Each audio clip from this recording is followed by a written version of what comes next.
आमचे म्युझिक की शानदार प्रस्तुती।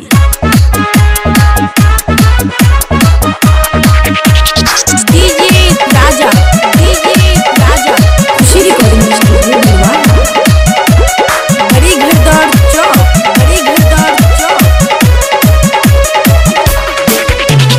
हमारा के छोरी आरती जेबे ससुरार गे, तब किया कैले रहला हमारा सब प्यार गे।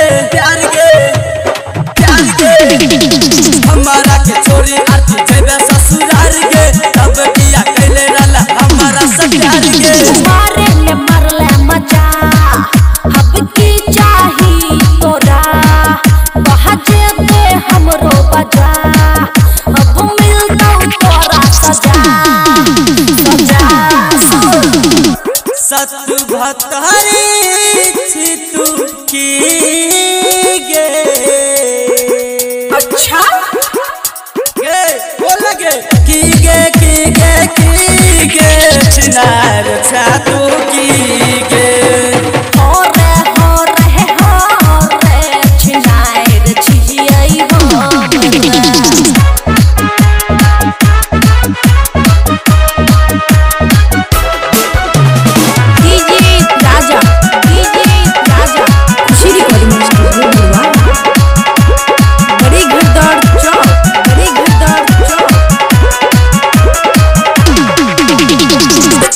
बनवले कहजे उमर में ने मन चूस रे जान, चुम्मा देते देते करत रहियो खुश रे जान।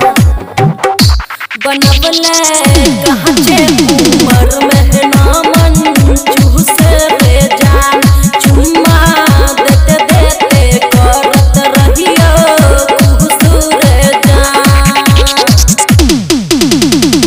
घरी के बात कहल तोरा न बुझे तो, जहिया गहना तोहर लोढ़ा सथुरे तो।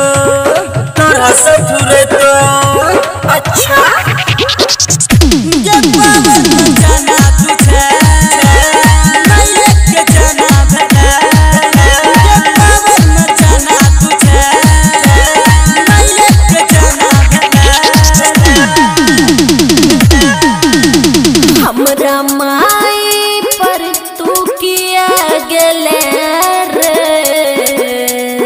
सुन थप्पड़ लागतो। की गे चिनार छा तू की गे। हो रे चिनार छियै हमरा।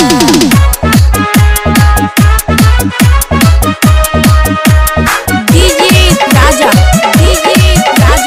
खुशी रिकॉर्डिंग स्टूडियो भिलवाड़ा, हरी घरदार चौक।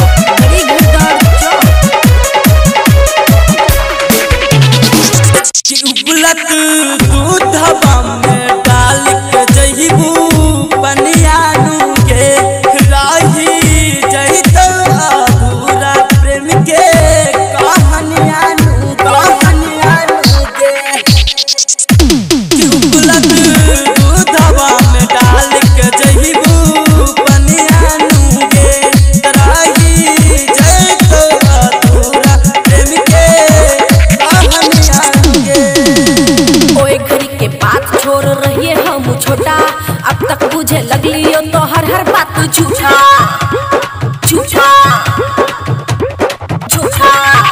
अरे रखी है तू अपन ख्याल, सुन ला भर मेंटल सहाजी, चक्की रमेश रोकी जरिए लेते रह हर हाल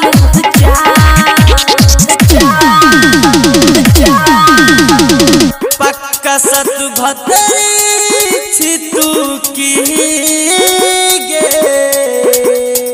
हाँ रे गे बोल गे की गे चिनार छा तू की गे। हाँ रे चिनार छियै हमरा। हमारा के छोरी आरती जेबे ससुरार गे, अच्छा किया कैले रहला हमारा सब प्यार गे। मारे मरले मजा अब की चाही तोरा, बहजे दे हमरो बजा, अब मिलता तोरा सजा।